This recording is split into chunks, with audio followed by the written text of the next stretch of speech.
Hello and welcome back to Suspended Fanimation. I'm your host, Dennis Bithoulkas, and it's time for Doom Patrol, Season 3, Episode 5, Dada Patrol. Welcome, everybody. And it's not Dada in like daddy sense, it's a movement that, anyway, we'll get into it. Welcome, everybody. Let me take care of some business first, and we'll get down to it. If you like what you see here, like, share, and subscribe. If you're still on the fence about subscribing, take a look at the video that pops up at the very end here. Basically, YouTube takes the algorithms of all the stuff you've been watching and tries to match it as best as possible to one of the videos in my vast video library and pops it up there just for you. And if you like what you see there, hit that subscribe button down below there. And if you can, hit that like button, the share button as well. And if you want to know when I'm going to be on live again next, you get that bell down below. It's a 50-50 chance of YouTube actually notifying you. Best thing to do is go to suspendedfanimation.com. Take a look at the schedule. I change it out every week. Also, I have all the links to my social media there. And I have all the links to my pages there too. So this YouTube channel page, my Facebook page, and for those of you who still have Facebook, a Facebook group page where you guys can post stuff and chat amongst yourselves. All right. Let's just get into it, shall we? Spoiler alert, I am going to spoil the episode. If you have not seen the episode, go and watch it. Come on back. This will be a video. You can comment down below in the comment section. Giving you a little time. Okay. Yeah. All right. So. All right. So at first when I was watching this episode and I was thinking about it, I'm like, it's not the best of episodes. And then started thinking about it a little bit more and I'm like, okay, well, it did give us some interesting stuff. And as I was thinking about it more and more, I'm like, okay, this actually is fairly decent. Yes, it isn't the best episode that we've seen so far this season so far, but it is still pretty good. So Laura DeMille, of course, is looking for the Sisterhood of the Dada because of the movie, of course, that she saw, and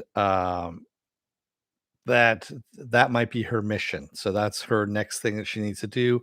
And she has a gut feeling that the Sisterhood of Dada needs to be Sisterhood of Dada, I should say. I put that in there. Needs to be eliminated, and she wants Doom Patrol to, eliminate them for her. And they're like, no, no, no, no, no. We're not those kind of people, and also we're not a team. You know, I did like Jane's comment when they first when she brings everyone together. Madame Rouge, actually, who's calling herself Lauren Deville right now. And she goes, "Okay, Doctor Who, why'd you summon us here to watch you do Kegels?" And yeah, so this is some interesting thing. Um, so she brings up the eternal flagellation, is what she doesn't know what it is. She just knows that it might be bad. And of course, I love Cliff and Jane talking about the eternal flatulation of yeah, so and the only thing gets them moving is that Laura says, "You know what? If you get rid of the Sisterhood of Dada, I'm gone too." And they're like, "Okay, cool, we're in. We're gonna do this." And Larry still has that tumor thing going on, although it's moving around now. We're finding out because Rita was inspecting him, and we see it moving around. It's in the back. It was on his head for a little while, on the back of his neck. Yeah, kind of gross going on right now. And everyone's dealing with their own issues. Cliff has he's gotten his Alzheimer's pills that he is feeding into his brain via the food that he needs to ingest, and he's overdosing on it, of course, because he doesn't want to wait the 3 months that it takes to kick in. Vic actually gets his cybernetics turned back on by his dad, even though his dad is not supposed to do that, and tells him to just keep it low, right now. And they're all dealing with their own things. And Jane, of course, is actually getting more and more in touch with Kay, the girl, and the girl wants to actually come up to the surface, which means that she's growing. And this also creates some kind of tension within all the different personalities down below. We even have Dr. Harrison, who is talking to Kay and trying to give her therapy, which is kind of an interesting thing. Hey, Morks. Yeah. And of course, Rita just wants to be in the time machine. She just wants to get in the time machine and do whatever once everyone has left. So the only people that are left back at Doom Manor are Rita, and of course Laura DeMille. And Rita, confesses that she was the one that broke the time machine. So they set about fixing it after they get drunk, of course. And for some reason, Larry is the one that's driving the car, or driving the bus, if you will.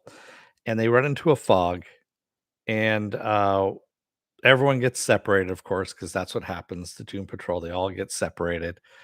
And Cliff is tripping balls. I mean, just absolute tripping balls. Comes across an ice cream truck with some woman asleep at the wheel. And the back door that he rips off because he wants an ice cream has a portal to some Japanese woman in a box who only speaks Japanese. And he's able to speak Japanese once she kind of helps him, I guess, or has the words appear on her glass cell that she's in. And she's not there. I don't think she's there as, a prison, but more as protection from the outside. Because at one point, Cliff is trying to break the cell because he wants to hug her, and she puts on a little mask. The mask is not attached to anything. We don't know what it is, but yeah, kind of a weird thing. Vic in the meantime meets up with Lloyd, is his name, and he's got bicycle wings, or bicycle tire wings. And Lloyd just has one question. He asks, "What are you?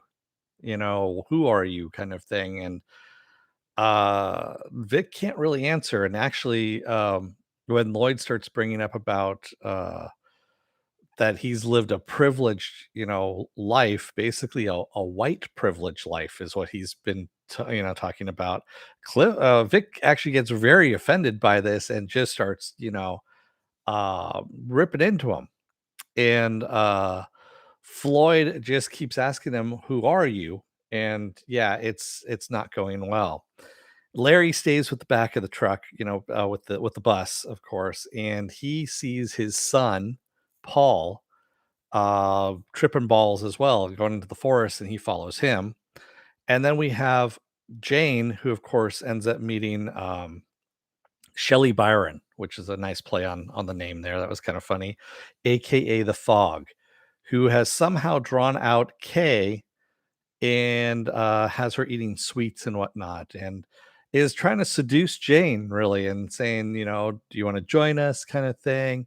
And Hammerhead is outside, just yelling, saying, "You need to help. We need to get in there. You need to get Kay out." And of course, she says, "Ignore them." Yeah. CB says, "I know Cliff was asked, 'What are you?' and Vic was asked, 'Who are you?' I'm not sure what the rest." Uh, Not something in that pattern. I have to, yeah. So they were all asked, who are you, kind of in a way, or what are you, in some kind of form or another. And it gets slipped out, of course, that Shelley Byron's that the eternal flagellation is basically a way of burning down the world, is what she wants to do. As she says, you need to burn down the world in order to rebuild it. And so obviously she's a danger at this point. And at that point, Hammerhead's able to bust through the window of the psychic prison, I guess, that they're in, the psychic candy shop, and breaking the hold on Jane. And Jane grabs Kay, and they take off out of there.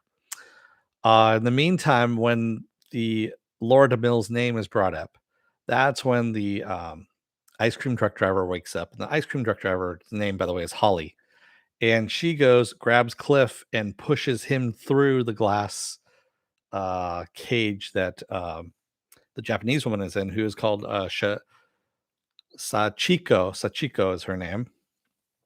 Uh, Sachiko. There we go. Sachiko. Fuck. Yeah, my Japanese is non-existent. So, um, yeah, so all this stuff is breaking down now at this point. Now that they know that Laura DeMille has sent them, and that they are after the Sisterhood of Dada. And of course, the fog lifts. They are all back inside the bus. And now they also have Paul as well. So, Paul obviously at some point had gone in there as part of the Bureau of Normalcy, because now he works for the Bureau of Normalcy. Remember, he already worked for the government anyway in the military. So, it wasn't a far cry that, Darren Jones had recruited Larry Trainer's son as kind of a big fuck you kind of thing. And of course, Paul is now kind of a blithering idiot at this point. He's, lost it. And they bring him back to the mansion, of course, to get better. In the meantime, Larry's pimple is glowing blue. So I think my impregnation theory is right, that the traveler actually impregnated Larry and left him with his own little traveler, his own little bundle of joy. Yeah. Mark says Larry has a giant zit on his neck. That robot wanted to burst. Yeah. Yeah. They were all doing some weird shit. And of course, Cliff is having that existential thoughts now of, that he doesn't want to die before he did want to die. And then, of course, he has died. And then he was undead at one point. And I kind of liked all of that stuff. And now, because he's got a grandson, he wants to, of course, experience that. And wants to live, even though his body, which is supposed to be built to make, to last forever, is fucking up. Also, his mind is as well. So yeah, they're all having their own little existential crises, if you will. And what ends up happening, of course, Rita ends up taking the keys to that Niles had given her. And then she takes the time machine and goes back. We know there's two different points in time that they were looking at. One was the 40s and one was 1917. Um, in 1917 is where the film was made that Rita was in. So obviously she has gone back at some point in time there. CBM says, I love that interaction with the Japanese woman where he was explaining all that. Yeah, I did too. That was actually pretty good. I liked that a lot. Um, yeah, yeah, LMFAO. Do you know what that even means? Yeah, I love my amazing fucking offspring. Yeah. Love my fucking amazing offspring. Yes, that's what it was. Oh man. Raven says this episode seemed to say to me that indulgences will bring about creativity and self-growth. Monks used to flagellate themselves to bring.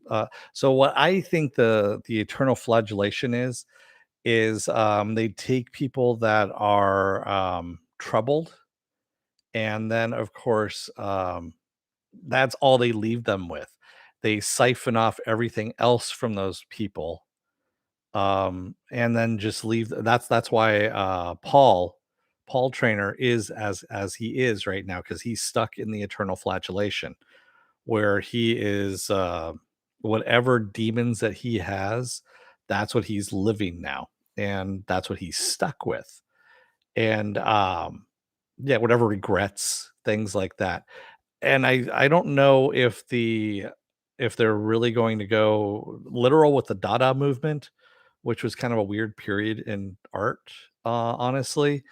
Um, it was just a weird movement in general. It was fucking French. I mean, come on. So we could go really weird with this. We don't know it as of yet. So this is kind of a little bit of a primer. There was a lot to this episode, like I said, and I'm looking forward to see where we're going with the Sisterhood of Dada, and seeing a little bit more of these characters and what's happening here. And also what the fuck is going on with Laura DeMille and why she isn't Madame Rouge as of yet. Oh, and I also wanted to say, so Shelley Byron was played by Wynn Everett is her name, who I've been watching. I think I've told you guys this. I'm watching Agent Carter again on Disney Plus, and she's the villain in season 2. Wynn Everett. She actually plays Whitney Frost. So it was kind of funny when she showed up. I'm like, holy shit, it's Whitney, and just older. You know, she's not dyeing her hair blonde anymore. She's now let her go gray like she's supposed to, which is good. That yeah, lots of fun. Um, I think yeah, my favorite line was Jane calling Madame Rouge Dick Slit. I don't know why, it just made me laugh. It really did. Uh yeah, and then also trying to figure out what this whole, the eternal flagellation is, where it's going to go. And then also we have the also interesting thing I was going to get to as well is that Polly Pretty Polly Hammerhead and Dr. Harrison are blocking Jane from seeing Kay, or vice versa, seeing Kay from seeing Jane. And I think the reason for that is that Jane and Kay were getting ready to merge, is what was going to happen, and that was how Kay was actually going to go and surface, and she would become the dominant personality at that point. And if she becomes the dominant personality and remains so, and doesn't want to get, doesn't want to relinquish control to any of the personalities, then do those personalities cease to exist? And that also brings about the other question. Well, does this does this mean that Kay then has all those superpowers then and becomes the most powerful metahuman on the planet? So there's all kinds of stuff that are going on within this. And then the other thing that I was thinking of is that all this season we've been focused on Rita without really realizing it. The Brotherhood of Evil, they wanted to kill Rita. Remember when they went on vacay patrol? The Brotherhood of Evil were looking to kill Rita Farr. Why? Why was that? Why was Rita Farr in the Sisterhood of Dada movie? And why did Madame Rouge take on her face in Vacay Patrol? Obviously, she knows Rita at some point in time, and you know. And then also in Undead Patrol, or not Undead Patrol, Dead Patrol, when they're in the afterlife, there or the in between place. Some guy in the afterlife knows who she is and helps her, and she doesn't know who he is. So everything's revolving around Rita at this point, and that's what this whole season is all about Rita. We just don't know why it's all about Rita. There you go. That's the big picture on everything. Raymond says Percy Shelley and Lord Byron were both best friends and prolific poets in the 19th century. I'm not sure of the connection yet. I don't know either. Yeah.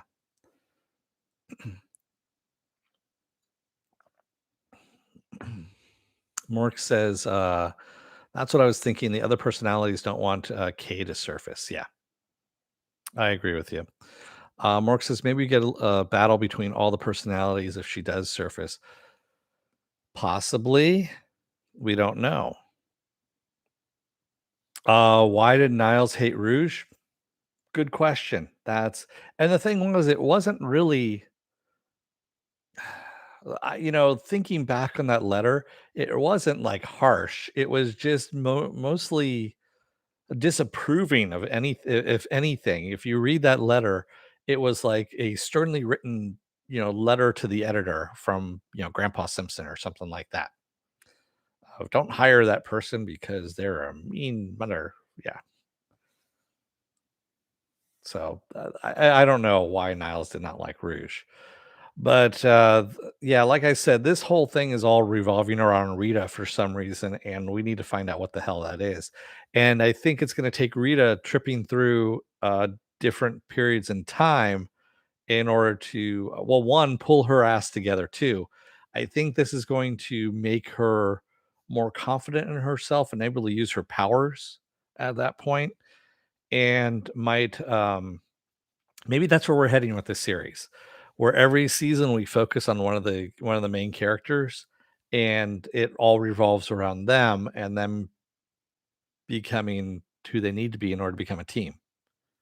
That could be interesting too. I hope that's not the case, because then we'd have 5 seasons of that, and then it gets formulaic at that point. So yeah. Mark says, "What did the first and second season revolve around?" You're right. Season 3 revolves around Rita, but I'm worried that we won't see them being a team yet, and it's what I've been waiting for. So season 1 was them trying to find Niles. That's what that was all about, and then also introducing who these characters were, and what their issues were.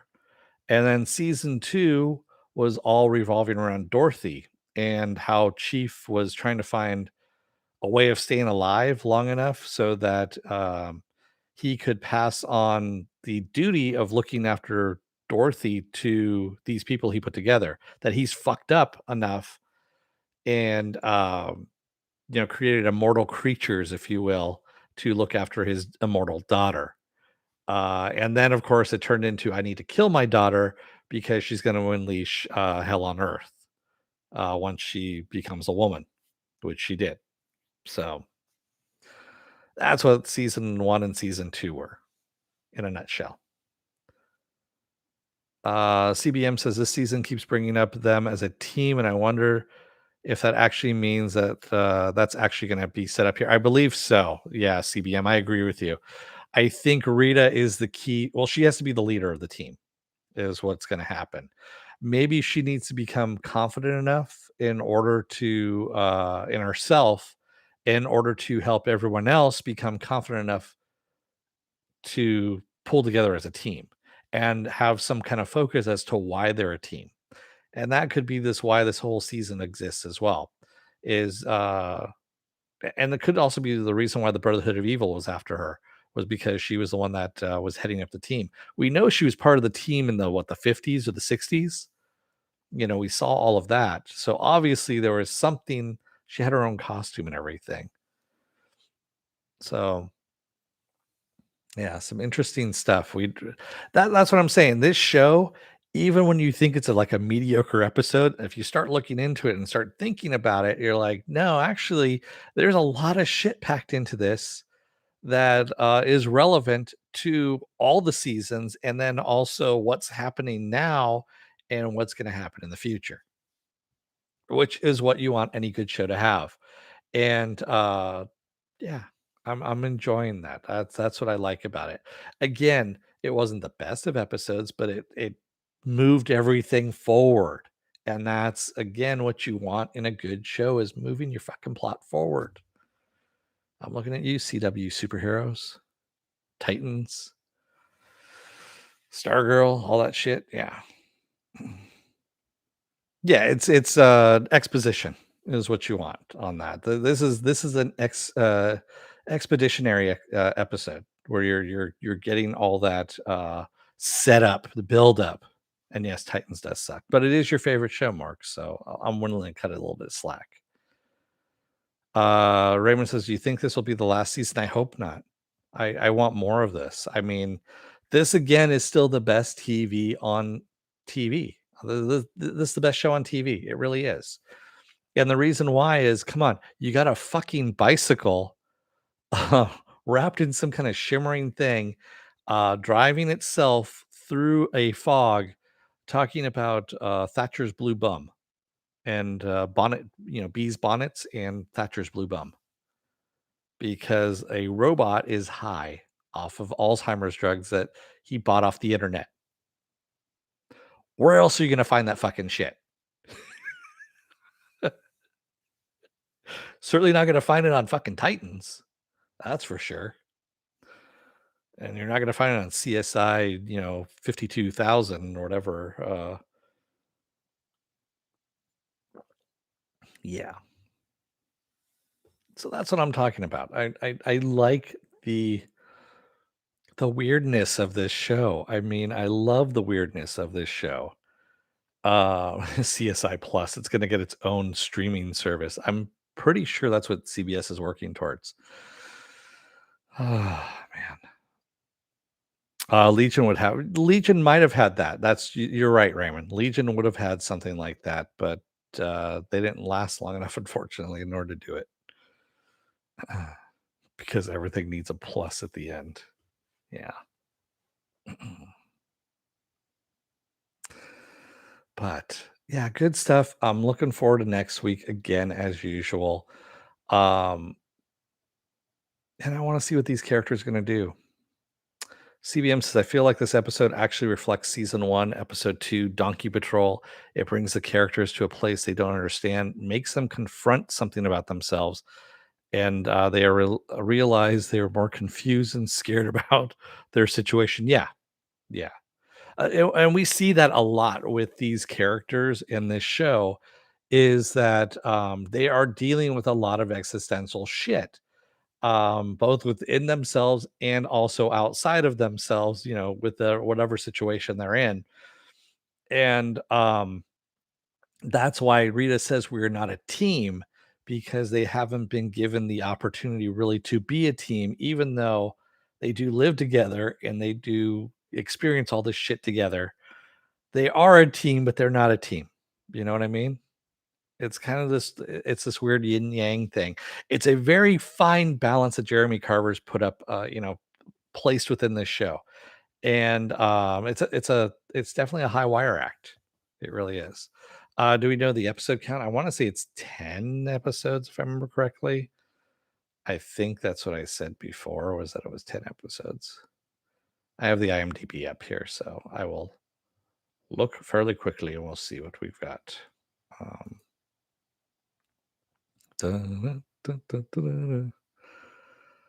Yes, 10 episodes. 10 episodes. So we're at the halfway mark, is where we're at. And this actually feels like a good halfway mark episode to be on, quite honestly. I liked it. So, with that said, what else do I have going on this week? Well, tomorrow I'm off. That's right. Saturday is going to be Saturday morning blast off, where I take the genre news of the weekend and genre stuff you guys want to talk about. We talk about it. Sunday I might just postpone, or actually just take off. Not doing spoiler alert. I am getting my third vaccination shot, so just in case some weird shit happens, I'm not gonna, you know, push it, if you will. Monday will be Why the Last Man. Tuesday will most likely be another episode of Is It Worth My Time? Because Wednesday I'm going to be off, and then Thursday we roll back around again to Doom Patrol. I don't know what I'm doing for Is It Worth My Time as of yet, but we'll think of something. What's replacing What If? Nothing at the moment that I know of. I know there's the R.L. Stine series that's going to be coming out that looks actually decent. Dead something. I can't remember what it is. I saw the trailer for it and it looked fairly decent, but that's on Disney Plus. And that might be the one that's coming out to replace it. Yeah. CBM says, by the way, I bought the first season on Google Play Video recently because it was on sale here in Canada. Oh, nice. Nice. Mark says, my parents got the booster, nothing happened. They're fine. You'll be fine. You're old, but not that old. No, mine isn't because of age, it's because of my occupation, Mark. So that's the reason why I get to get it early. And thanks. I'm still old though. Thanks a lot, motherfucker. So someone's asking for another Titans poster. I might have to really dig down and try and find one.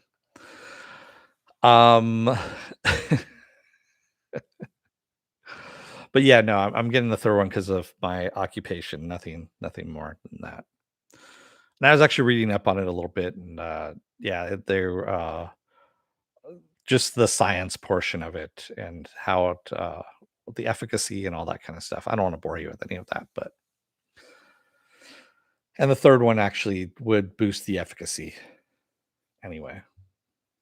And I'm at the right time period of when I took the first two, and so it's about right to take it now. So anyway, that's where we're at. I'm gonna let you guys go for the night. I will see you guys again on Saturday. Thank you to everybody who joined me tonight in the chat, and thank you if you made it this far in the video. If you're still on the fence about subscribing, take a look at the video that pops up at the very end here. YouTube takes the algorithms of all the stuff you've been watching, unless all those dirty videos that you've been watching, all the food porn, all the car porn, all the tech porn, all that kind of stuff, and then tries to match it as best as possible to one of the videos in my vast video library, which is just regular porn, and puts it up here for your enjoyment. And if you like what you see there, hit that subscribe button down below there. And if you can, hit that like button, the share button as well, because, share the love a little bit. If you want to know when I'm going to be on live again next, you can hit that bell down below. It's a 50-50 chance of YouTube actually notifying you. Best thing to do, go to suspendedfanimation.com. Take a look at the schedule I have up there.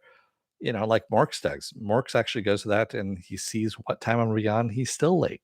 And I also have the links to all my pages up there too. So my YouTube channel page here, my Facebook page, and a Facebook group page where you guys can post stuff and chat amongst yourselves. Mark says Finobi got the third one made with Spacebonium. Yeah. More because I check the schedule every time. Yeah, I know. Still doesn't mean we need to summon you when we say your name 3 times. Or we say Emma Stone's boobs, and then bing, he's here. It happens. All right. Thank you, everybody. I will see you again on Saturday. Until then, don't let the door hit your ass on the way out. Otherwise, you may get high off of some Alzheimer's drugs you or Parkinson's drugs you got off the internet. Just don't click the pop-ups. Everyone knows not to click the pop-ups on on the internet. Just don't click the pop-up.